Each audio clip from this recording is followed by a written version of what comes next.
시작하겠습니다.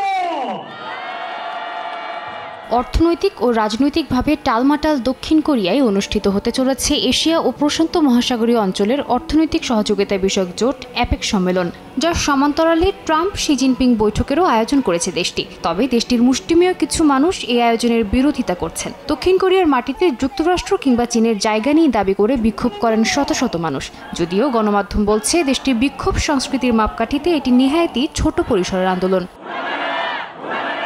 এর মধ্যেই দক্ষিণ কোরিয়া পৌঁছেছেন মার্কিন প্রেসিডেন্ট ডোনাল্ড ট্রাম্প। বিমানবন্দরে তাকে স্বাগত জানান দেশটির প্রেসিডেন্ট লি জে-মিয়ং। এদিন দেশটির সর্বোচ্চ রাষ্ট্রীয় সম্মাননা দেওয়া হয় ট্রাম্পকে। দেওয়া হয় মুকুটের একটি রেপ্লিকাও।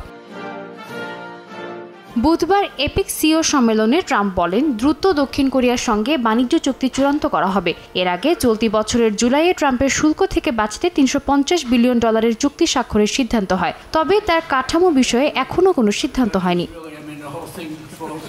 এদিকে চলতি সপ্তাহেই চীনা প্রেসিডেন্ট শি জিনপিং এর সঙ্গে বৈঠক হবে বলে নিশ্চিত করেছেন ট্রাম্প।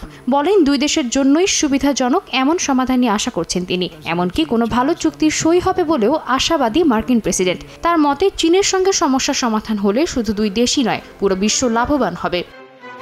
সাদিয়া তাসনিম, সময় সংবাদ।